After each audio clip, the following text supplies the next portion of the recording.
Well, it's great to be here. I knew it was going to be hard to be between you and the break, but I didn't know how hard it would be to follow Wendy. So what I'm going to try to do, actually, is dissect what makes Wendy Wendy in terms of taking a look at the changing requirements of the marketing profession and how we practice marketing. But to start that off, let's take a look first at our customers. So when we take a look at this video, if you would just think about what could this mean to your company and what could this mean to your role? So Santam, if we could start the first video, please.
About how the notion of a chief executive customer would really change our organizations, how we would be organized differently, how we'd think differently, how we would be able to implement the learnings that Wendy took us through.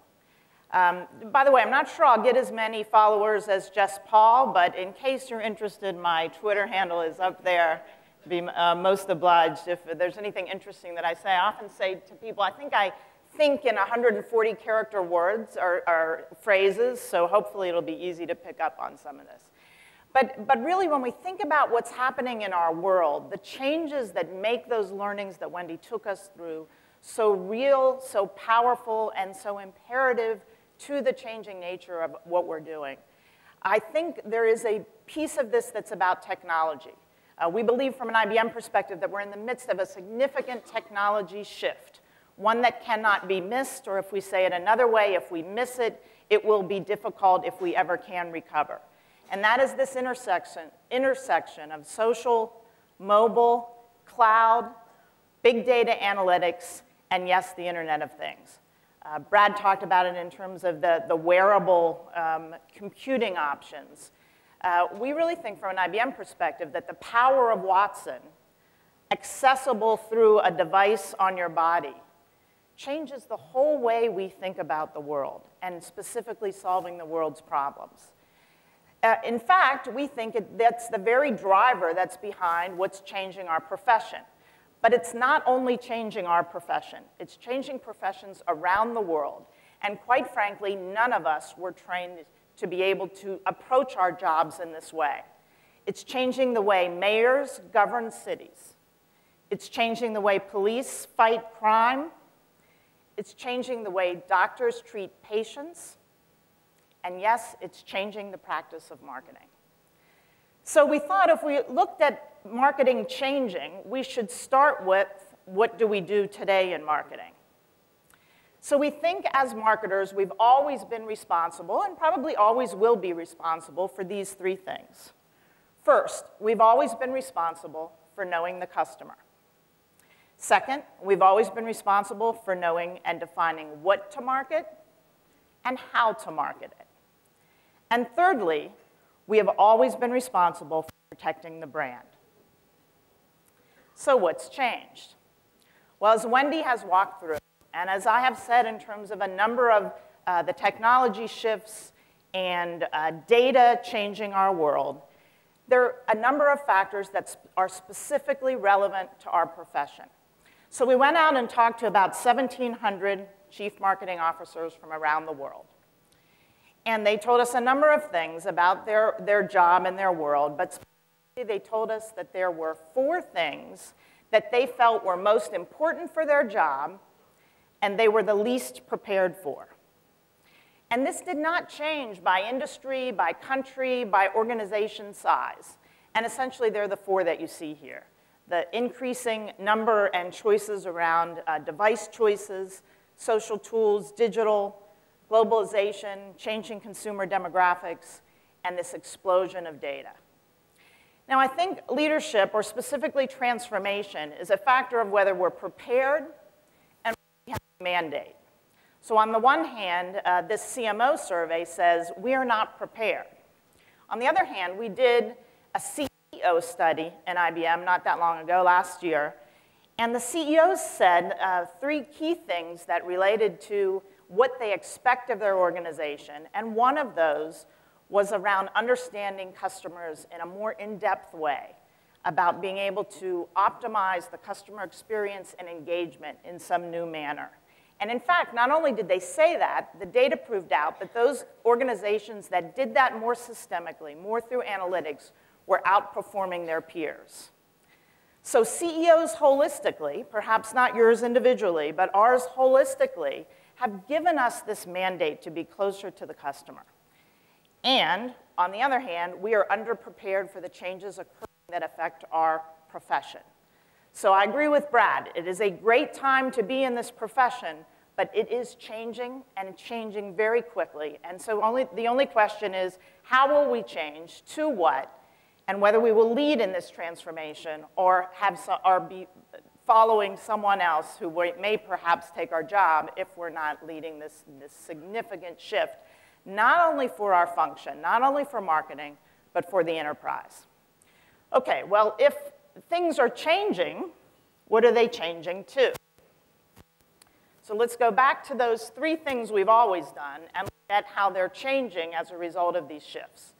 So first, we have to understand our customers as an individual.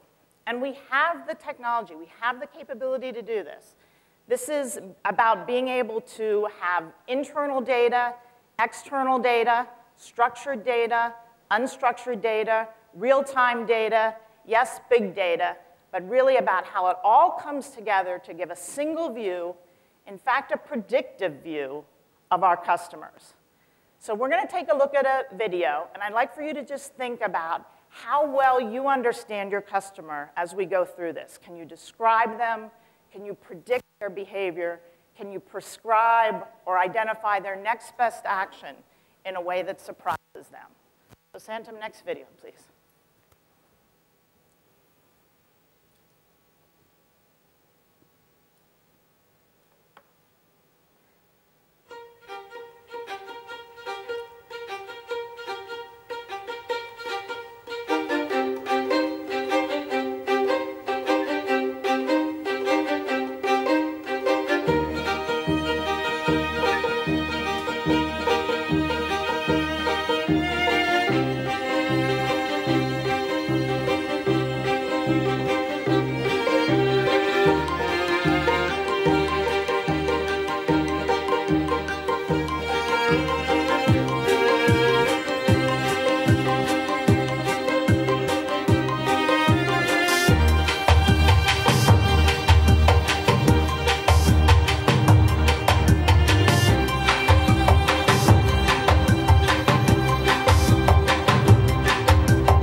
So how well do we really know our customer?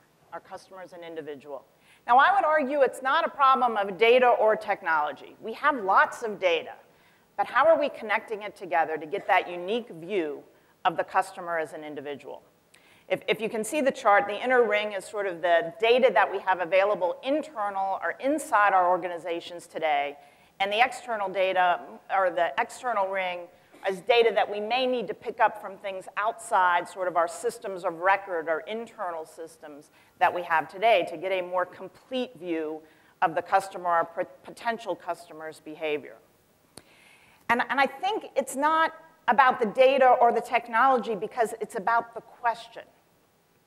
What question are we really trying to solve to better understand our customer?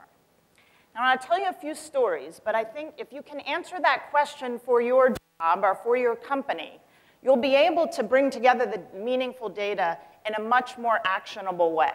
So again, it's not the data, it's the right question. So in a number of organizations, they talk about things called trigger events. What trigger events will cause behavior that I can then intersect that in some way that I can create different behavior and different value for the customer and obviously for my business as well. So you may have heard about, I would argue, the now infamous Target story, where Target, a large department store, knew that when a person has a baby, their buying behaviors change. So that was their trigger point, and then their question to support it was, how do I know a woman is pregnant before they tell us? Right? So the data is quite available, and this is actually a humorous story around that, around a 16-year-old father. The woman was getting promotional materials at home, and anyway, you can imagine how the story ended. The analytics was better than the communication at the home. There's another interesting example in Air France. IBM is working with a customer, and we are giving information to the individual about the plane that they're on. So giving text information, giving a text message about the plane they're on. And with our luck, the CMO was on a plane, and he received a text message about the plane he was on being delayed. So he gets up from his seat, and he goes and talks to the pilot. He says, you know, what's going on? I just got this message that the plane's delayed. The pilot says, there's no problem. We're taking off on time. The guy goes back to his seat, getting ready to send a terrible email to IBM. A minute later, the pilot comes back and says, I don't know how to tell you this, but this plane has just been delayed. So what we had to do is actually build a delay of 5 minutes into the messaging so that the pilot and the airline got the information before their customers did. And that triggered more follow-up engagement, as Wendy was talking about, that I'll come back to later. There's another interesting story. You may not have heard this one. Safeway is a grocery store in the US. What they wanted to do, their trigger question was, how can I change buying behavior when the person is in the store? So using location-based and behavioral understanding from the previous transactions and behavior, they are able to give discounts to that person, individualized pricing based on the behavior of that individual to move them to take different behavior. So literally, individualized pricing, location-based. So again, I think as we understand the question we're trying to answer, we understand the trigger point. If we don't know for sure what that question is, think about it in the context of what question would worry me the most if my competitor had the answer to it before I did.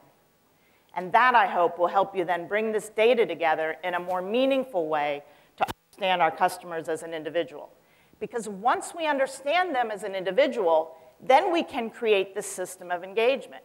So to come back to this Air France story, once we understand that the individual's flight is delayed, then we're giving them an offer, Air France is giving them an offer to basically make up for the convenience, but that offer's individualized. So it can be if someone gets a discount on shopping, or someone gets an upgrade to access the lounge during the delay. That reinforces the engagement and then allows us to not just understand the customer as an individual, but to act on it in a unique and personalized way that really surprises our customer, our consumer. So the second imperative then is then to create this system of engagement that maximizes the value that we create each time we touch that customer. Our customers are not looking for the best experience in our industry. They're looking for all of us to be able to equal their best experience. And their expectations keep rising. So we have to be able to have each touch that we make to that customer, whether it's through voice, whether it's digitally, whether it's through a mobile app, whether it's through a physical touch in a store or an in-person touch, to be that much more personalized, to have it be consistent, but have it be more personalized than the previous touch. And in this way, the value in the system keeps increasing because the consumer is giving us information and we're giving them value. Or they're giving us value, we're giving them value. So think about in that context of a system where we're connecting all these touches, what value trade you're having with your customers as we take a look at the next video. Please, Santam. Santam, next.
Unexpected appreciation for the trade. So hopefully I'm imparting value to you, and the applause is that there is some value.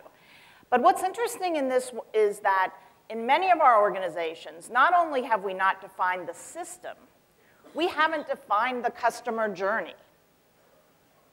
What is it today, and what is the ideal customer journey, and how do we close the gaps to be able to create this system? We find a lot of organizations now creating value or creating a system that's beyond the thing that they're buying. The Nike Fuel Band that Brad mentioned earlier is an example of this. Mr. Porter, if you've heard that about men's clothing, they're teaching men how to dress, and then, oh, by the way, selling some very expensive clothing. But this notion of it's more than the product, that there's experts and expertise and access to knowledge, is not only empowering value in this trade, but it's also creating and shaping belief so that our products become the natural choice for this engagement in this system, not just something we sell. And organizationally, we're moving then, as I mentioned previously, from systems of record, what people buy, to systems of engagement and how people behave. And that allows us to create things in a much broader ecosystem. It's well beyond sharing data, but creating joint value that really compels us to, allows us and compels us to create this trade to have a more holistic customer journey. Let's take a look at how one organization is doing this at scale and think about this in the context of your own customer journey, a potential system of engagement, who you're working with today, and how you might work with more people, more organizations to create more value. So Santam, if we could take a look at the Visa video, please.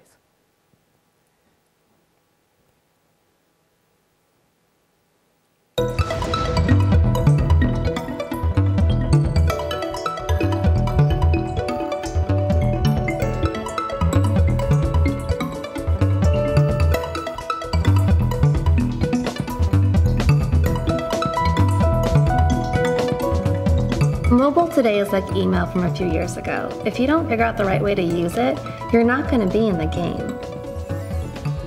We need to talk to consumers in the way they want to be spoken to, and mobile is absolutely a channel that they wish to receive communication to. We designed the real-time messaging system to address 3 key pain points that we heard from our merchant community. The first is location-based driven offers. The second is tailoring the offer based off consumer lifestyle data. The third is assisting with the redemption process at the point of sale. It puts the consumer at the center of their marketing ecosystem. They can decide what messages they want to receive, the channel they want to receive that in. We are able, through the VisaNet system, to deliver a message at time of swipe. That is revolutionary. We can look at the location, the time of day, the merchant that consumer is shopping at, and deliver a personalized message tailored to them right there and then on the spot. We had a very interested client, The Gap, who wanted to test this in their holiday season. So you've swiped your registered card at the coffee shop. And because we know that you have a love for apparel, and we know that there is a Gap store within the mall where you bought your coffee, we're gonna send you a message to come to the Gap and maybe get 20 to 30% off your offer. For enrolled consumers in the Gap Mobile For You program, we saw they drove an incremental sales lift of 109% versus the control group. With the results of the Gap program and the publicity around the Gap program, issuers started calling us to put a plan in place to not only expand in the retail category, but look to how we can get adoption in travel and entertainment, in specialty retail, in dining, in fuel, and everyday spend categories. To go faster, go bigger, and get it to market. And on the merchant side, what I love about this service is that I can help them at a really tough economic time be more efficient with their dollars and get more return on investment. Visa has a long history with IBM. We selected them to be our partner for real-time messaging because we knew they had the scale, the expertise, and the technology to deliver the platform. We're just beginning to see the value of this real-time delivery channel, but the future and where consumers will take this is really infinite possibilities.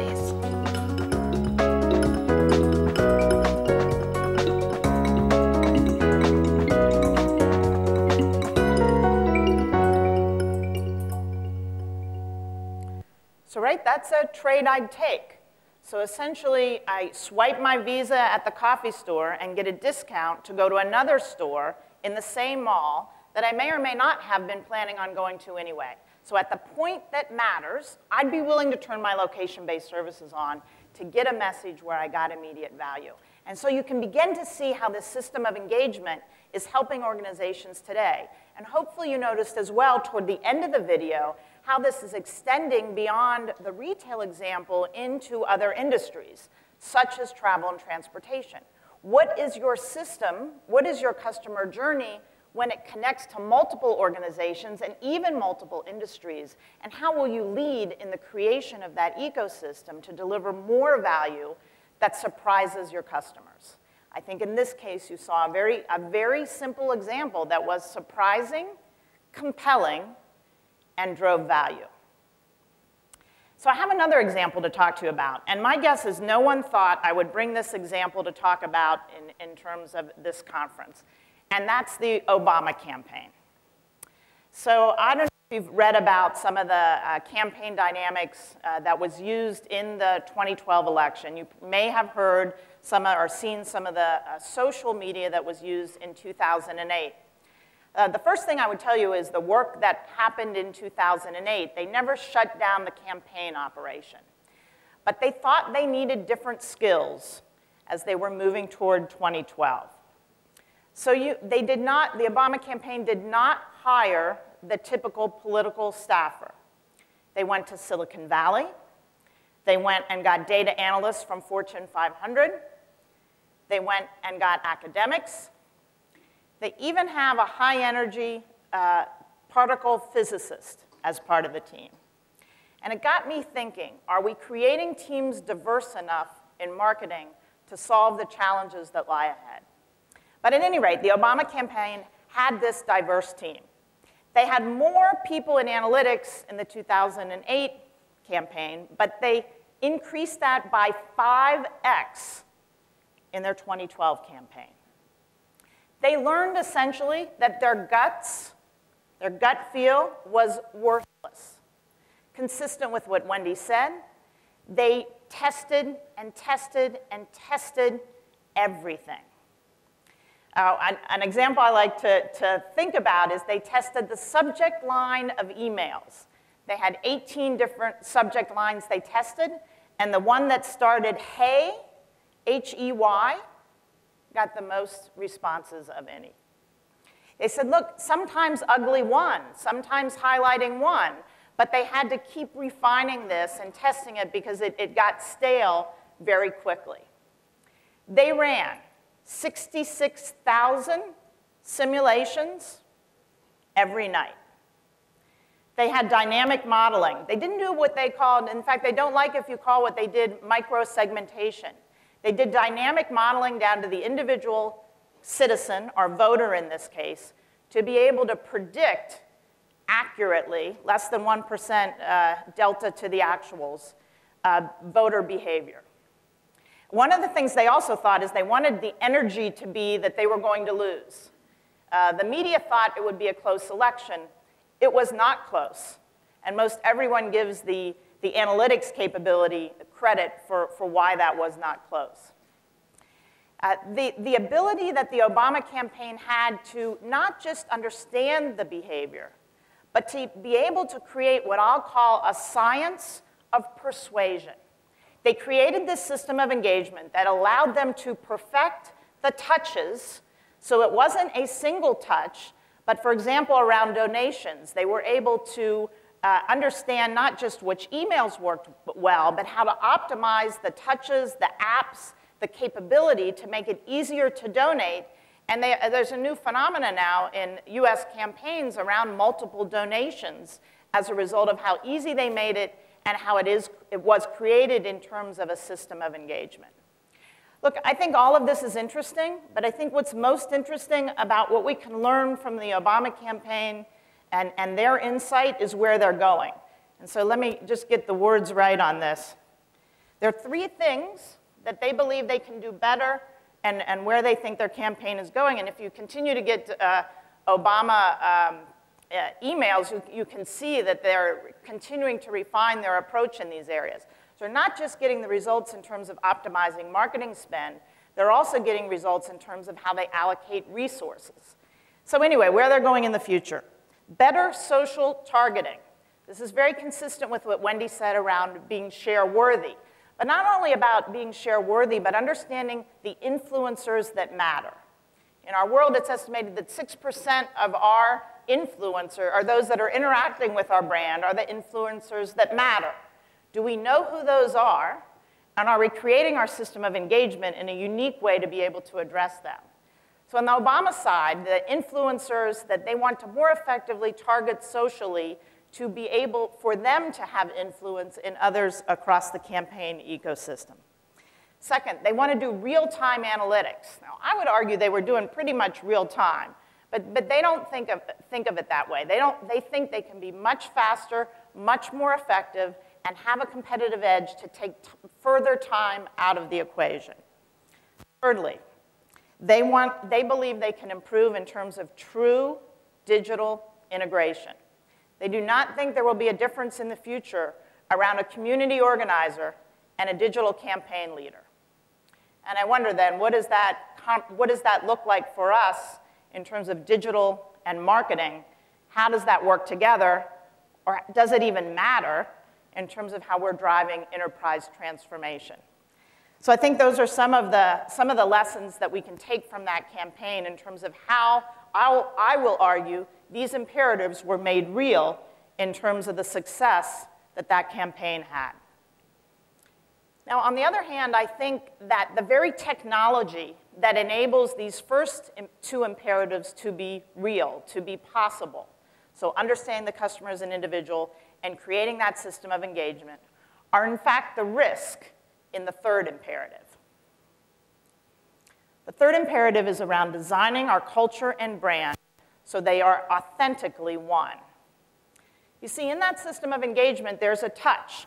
It can be from a person, it can be through an app, it can be through the phone.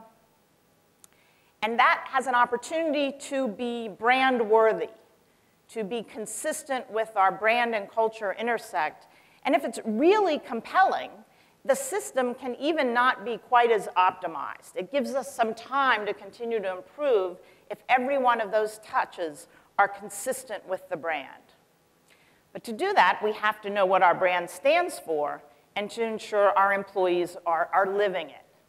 If we have any chance of moving our customers from being loyal to being advocates, we have to first engage our employees to then engage our ecosystem.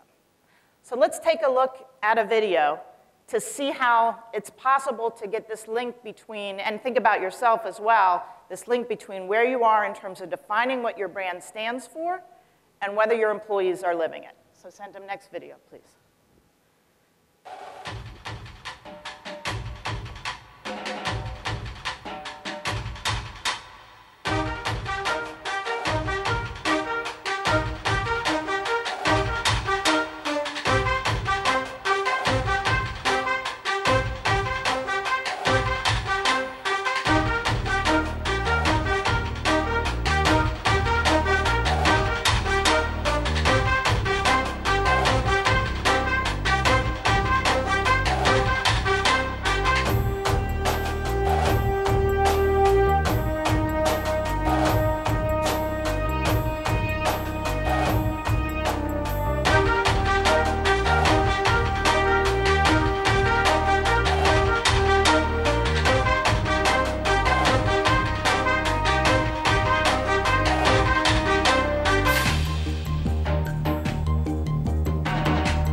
So to engage our employees, we have to really know what our brand stands for. So as we were beginning our work in IBM around Smarter Planet, we took a step back and we studied great brands. We said, Coca-Cola being one, by the way, and we took a step back and we said, we believe they make intentional choices in 4 key areas. The first is they know what their enduring idea is. The second is they know who they serve. The third, how they are primarily experienced. And lastly, what differentiates them. Because we believe that if we know first what we stand for, then we can engage our employees. And our CEO believes that employee engagement leads to a better customer experience that leads to revenue growth. But we have to say first, do we really understand that frame in terms of what our brand stands for? So we've studied a number of different companies as we have done this, and one is the Ritz-Carlton. And what I think is very interesting about the Ritz-Carlton, and certainly they are differentiated in this intersection of brand and culture, is how much they continue to invest in this. They're noted as being one of the best in customer service in the hotel business. But yet, every day, every employee, every shift gets together to discuss their service values. And every day, they continue to improve in their execution against those values. In fact, every employee at the Ritz-Carlton has up to $2,000 a day to solve employee problems. Now, you would think that's a surprising thing to learn from an IBM perspective. But what was more surprising to us, because in IBM we track everything, is they don't track that spend. They invest instead on teaching and enabling the employees in this daily ritual. And I think that's just a really powerful example that if this really matters to you, you're never done with this work. And again, the Ritz-Carlton, I think, is a great example. So anyway, we believe that we have to build authentically great companies. And one of the quotes that we use on this is actually from Abraham Lincoln. And because it's unexpected, I'm going to use it in this context. Lincoln said, "Character is like a tree, and reputation like a shadow. The shadow is what we think of it. The tree is the real thing." We believe that great brands tend to the tree. So have you defined what your brand means, and are you continuing to engage your employees to live it? As I said before, engaged employees, then we can engage the ecosystem, or our partner ecosystem, and then we have a chance at sustained and capable engagement and moving to the advocacy layer of our customers that we're all trying to achieve. So within IBM, when we looked at our brand differentiators, one of the things we said is that IBM is primarily experienced by the IBMer. So we needed to even do more around employee engagement because we believe that was one of our differentiators. So we want our employees to be active socially and digitally, but we also want it to be relevant to the brand. One of the simple tests we do is to Google our name and the IBM brand. And as what comes up, what we want to have is the intersect of our personal eminence and what our corporation stands for. And so it's a very easy test to engage everyone. But beyond that, we've gone through and defined social media guidelines that allows our employees to engage in a purposeful way.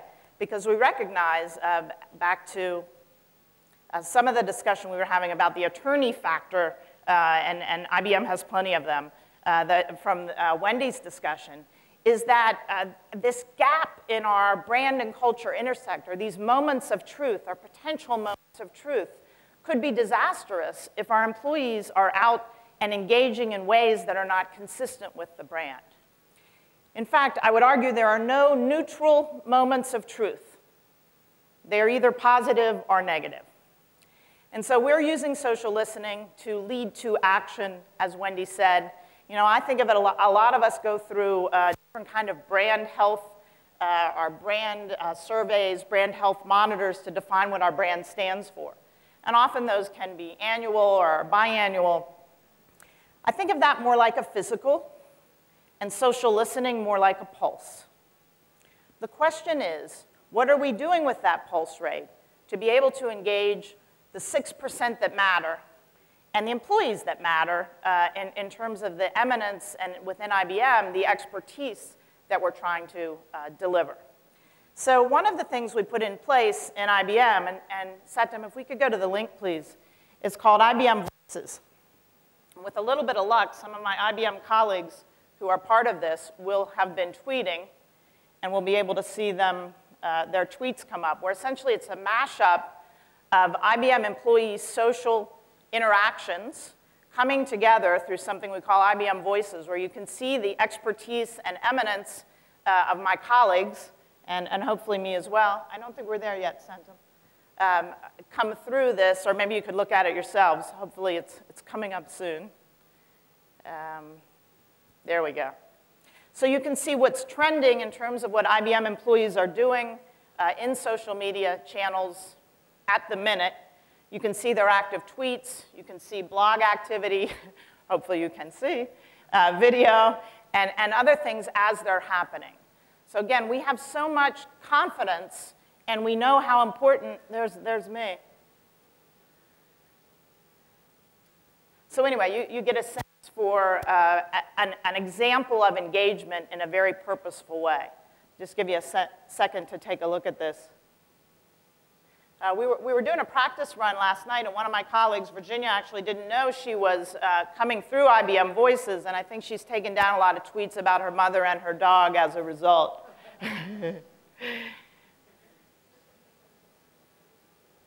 Anyway, it gives you a sense of what's possible in terms of an active engagement of your employee base and what you can do or what's possible in terms of engaging the brand around that.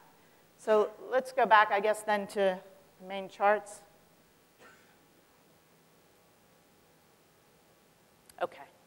So let me try to sum this in terms of the power in these three imperatives and hopefully give you a gift as well in terms of continuing the engagement. So it'll be soon there will be questions, so if you want to begin thinking of your questions, that's okay too.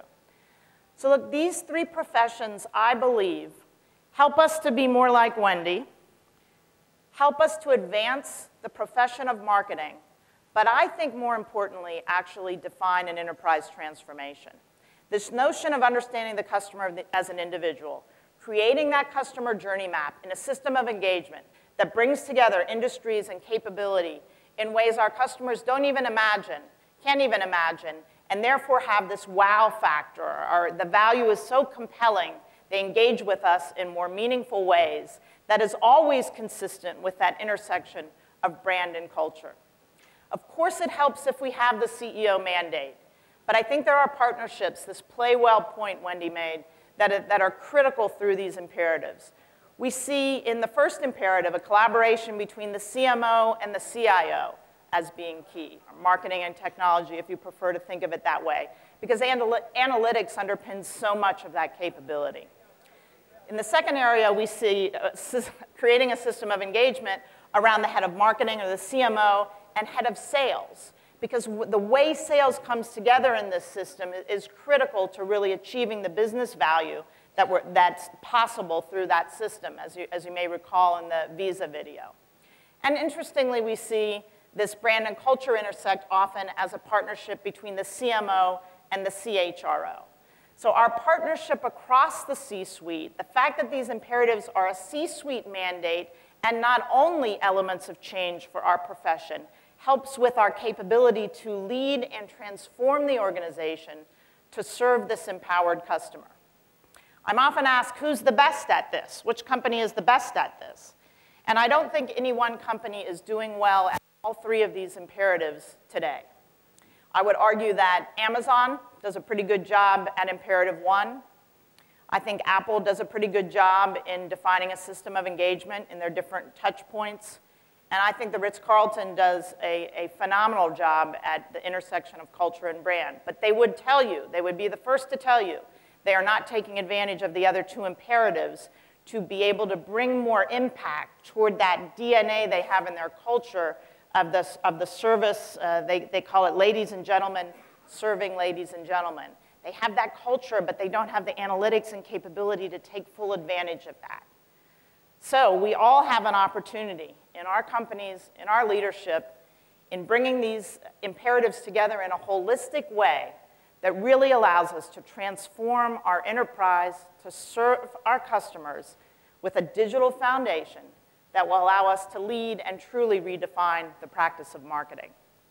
So to give you a tool set, we hope to help on this. The link on the right-hand side, actually, you can download at your leisure a CMO app that will help you in terms of a number of things, what's happening in the marketplace. If we could go to the link, that'd be great. So you can either download it now or take a look at it with me live, hopefully.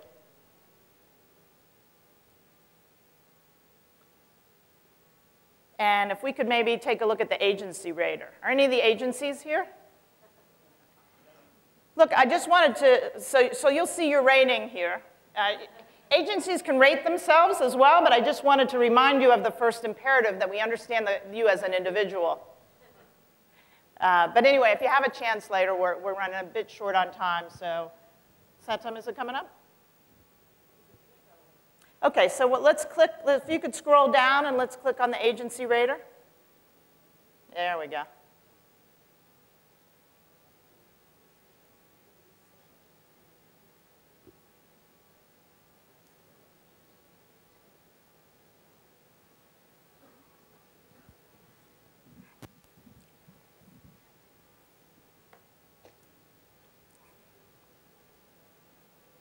Well, I think some more data will hopefully keep coming up. So look, hopefully these imperatives can allow you to bring them to your organization. Feel free to I hope some of the videos are share-worthy, to really get a different kind of discussion in with your colleagues at your company on what's possible as you work together to serve this empowered and high expectations customer.